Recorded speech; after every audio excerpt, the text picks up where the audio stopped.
nga doon sa impormasyon, tama ka nga dyan, na nakarating na itong mismong convoy ni Kingdom of Jesus Christ Pastor Apollo Kibuloy dito sa Campo Crame sa lungsod ng Quezon at kanina pasado sa alas 9 ng gabi. At batay sa ating nakalap na impormasyon, Bongo Dennis, alas 6 ng kaninang hapon, umalis dyan itong sinasakang eroplano ni Pastor patungo dito sa may, galing dyan sa may Davao Airport, patungo dito sa may Villamor Air Base at dumating dito sa may Villamor pasado alas 8:30 ng gabi kanina.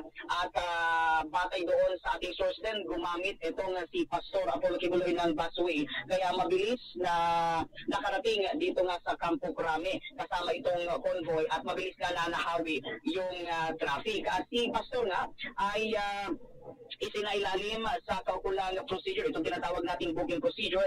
Kinuhanan siya ng itong tinatawag natin ng mugshot, pati itong mga fingerprint, itong sinasabing piano, lahat ng bahagi ng kanyang palad ay kinuhanan ng kaukulang print. At sa ngayon, Bumudenis, hinihintay natin itong official statement na manggagaling mismo sa Philippine National Police. Maya-maya magkasalita itong kanilang spokesperson, si Colonel Jean Fajardo, hinggil nga dito sa sinasabing pagsuko ni Pastor Apollo Kibuloy sa mga otoridad after nga itong halos matagal na tagu-taguan, Bongo Dennis, no? Medyo natagalan bago nga na-realize siguro ni Pastor na kailangan niya ng sumuko para na rin sa kanyang mga kapanali, ito mga member ng Kingdom of Jesus Christ at pati na doon sa Davao dahil nga simula nung sinimulan itong paghahain ng arrest warrant kay Kibuloy, medyo nagkagulo yung buong lungsod ng Davao, lahat ay nagkadamay-damay na, Bongo Dennis. Sinasabi nga na sumuko mismo itong si Kibuloy, hindi sa Philippine National Police. Ito yung paglilinaw natin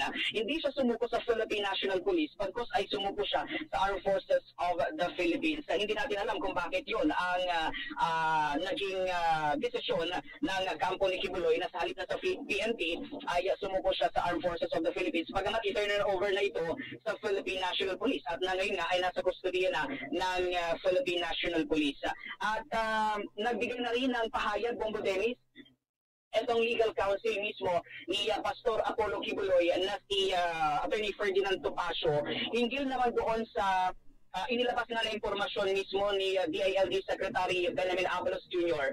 pahinggil doon sa pagkaka-aresto nga umano kay Pastor Apollo Kibuloy. Nilinaw nga ni Attorney Topacio na hindi na-aresto si Kibuloy bagkus ito ay sumuko at tinawag nga ni Topacio itong si Avalos na epal para sabihin daw ng isang official na para gamitin nga itong pagkaka-aresto, itong impormasyon para sa kanyang pansarili. Ito nga ang sabi mismo ni Attorney Ferdinand Topacio, hindi siya na-aresto at hindi siya sumuko sa Philippine National Police sa ilalim ng DILG at hindi daw maganda na i-take credit nitong ni Avalos itong pagkaka-aresto kay Pastor Apollo Kibuloy. Bongo Dennis. So sa ngayon, Bongo Dennis, nakakami pa rin kayo anumang oras ay magsasalita nga itong tagapagsalita ng Philippine National Police, si Colonel Jean Fajardo. Bongo Dennis.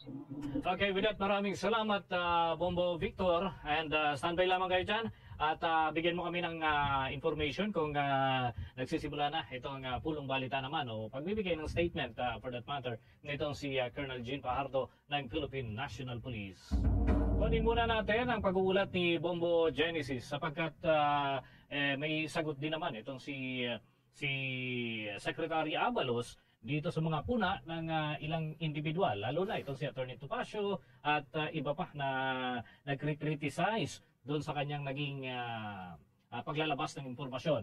Alamin natin yan sa report ni Bombo Genesis Racho. Bombo Dennis at sa ating mga tagapakinig at mga tagapanood sa special edition ng Bombo Radio Philippines, special coverage sa Bombo Radio Philippines. Nasa Dubai ngayon itong si Secretary Benhar Avalos Jr. ng Department of Interior and Local Government para magbigay ng mensahe sa mga Filipino community doon sa may Dubai after na imbitahan siya ng Filipino community. Pero bago nito, bago siya nagbigay ng mensahe kanina, ay isa si Secretary Avalos sa mga naunang nagbahagi ng impormasyon na naaresto na itong si Pastor Apollo Kibuloy, ang siyang founder ng Kingdom of Jesus Christ. Doon sa naging mensahe na nitong si Secretary Avalos sa kanyang meeting with the Filipino community doon sa Dubai, Bombo Dennis, nabanggit nga niya yung tuluyang pagkakaresto nitong si Pastor Apollo Kibuloy. At binibigyang diin itong si Secretary Abalos na itong si Kibuloy ay nahaharap sa patong-patong na kaso, mga human at sexual trafficking kapwa dito sa Pilipinas at doon sa Estados Unidos. Kaya ayon kay Abalos, kailangan nang harapin itong si Kibuloy ang mga naturang kaso lalo dito sa Pilipinas dahil ayon sa kanya, marami yung mga biktima, mga inosenteng biktima ng dating puganteng pastor. Tiwala rin itong si Secretary Abalos Bombo Dennis sa kakayahan nitong mga kapulisan na nagsilbi doon sa warrant of arrest nitong si Kibuloy. Sabi nga niya kanina, kung hindi siya nagtiwala doon sa kakayahan ng mga pulis, marahil ay pinaalis kagad yung mga pulis. Pero dahil nga alam niya na totoo at merong matibay na pinagbasehan doon sa pananaw o paniniwala ng kapulisan na nandun pa rin si Kibuloy, kaya't nanatilian niya yung tiwala niya sa mga pulis at pinanatili pa rin doon sa Kingdom of Jesus Christ compound. So yun yung mga nabanggit nitong si Secretary Abalos, kasabay pa rin yan ng kanyang pagbibigay ng talumpati doon sa Filipino community sa may Dubai. Kinukumpirma po natin, nahawak na po natin si Pastor Kibuloy, si Jacqueline Roy, si Ingrid Canada, si Crescente Canada at si Silva Semanes po. Nakuha po natin yung custody po nila around 5:30 this afternoon at mga bandang 6:30 po ay nilipad po natin sila mula po sa Davao at papunta po dito sa Villamor po gaya lumabas. Lumapag po sila ang C-130 lulan po nitong mga nasabing individual at nakakating po sila dito sa Villamor na around 8:30 ng gabi at nakakating po tayo dito sa custodial facility na mga around 9:10 ng gabi po. Sa ngayon po ay nag-undergo po sila ng booking process. Kasama na po dyan yung fingerprint at mugshot at natapos na rin po yung physical and medical examination. At nangyari po itong pangyayari po na ito dahil kanina pong mga bandang alauna, imedya po ng hapon ay nagkaroon po ng negosasyon para po sa mapayapa po nilang pagsuko dahil binigyan po natin sila ng ultimatum. Nang within 24 hours po ay kailangan po nilang sumuko at nagkaroon po ng negotiation. So ito po ay joint efforts po ng PNP and AFP.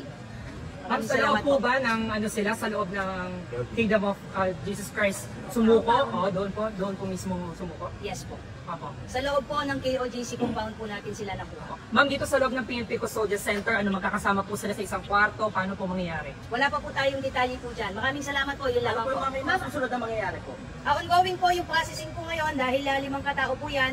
Sabay-sabay po silang binubuking po ngayon at na-inspect na rin po sila at nasa maayos naman po silang kondisyon. Although some of them based po doon sa medical examination po, medyo mataas po yung BP. But other than that, okay naman po sila at tuloy-tuloy po yung processing po ngayon. Ma'am, which case po sila na binuking po kanina? Lahat po ng kaso at dyan din po nangyari pagdating po nila dito sa custodial ay isinerve po yung warrant of arrest po sa kanila. Kung matatandaan niyo po, 3 kaso po ito.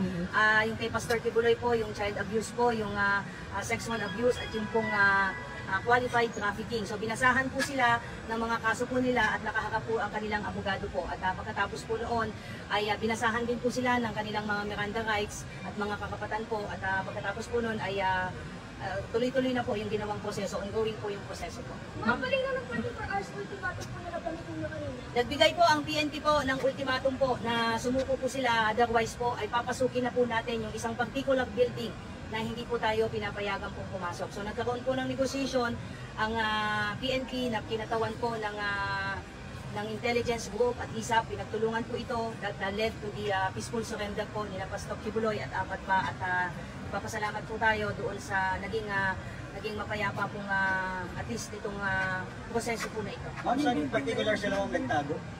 I don't have at liberty to reveal that. Ang importante po sa ngayon ay nasa kustodiya po ng PNP po ito at ang mangyayari po niyan ay bukas po inaasahan po natin na i-return po yung mga warrants of arrest doon po sa mga issuing courts, particularly dyan po sa Quezon City kung saan nailipat na po yung mga kasong naisampa po natin sa Davao at ito naman po sa RTC 159 po. Ma'am, Wala pong underground, ma'am? Wala pong underground?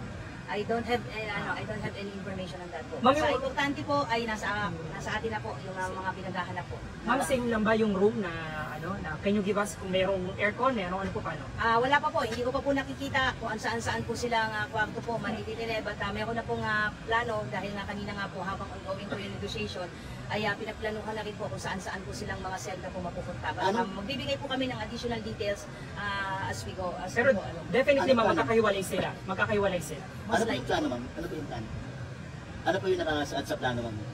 Well, as to the operational details and planning, antayin na lang po natin na papatapusin lang po na natin yung proseso po. What's important is we just would like to confirm po na nasa custody na po ng PNP si Pastor Kibuloy at iba pa. Maraming salamat po. Dennis, nung naitanong mo kanina, no, nung nag-report ako, actually marami tayong nabasa din ng mga komento sa ating live coverage na mga taga Davao na nagpapasalamat sila sa naging choice ni Kibuloy na sumurrender na kasi nga makikita rin naman dito na kawawa yung sitwasyon ng mga miyembro umano ng KOJC, yung sabi ng iilang mga Davaoenyo dito, good choice umano ang ginawa ni Pastor Apollo Kibuloy. And sa naging na ang pag-surrender ni Kibuloy, pinaniniwalaan na may blessing umano ito ni dating Pangulong Rodrigo Duterte. Yeah, and yun nga, kung saan maalala din na siya din ang itinalaga ni Kibuloy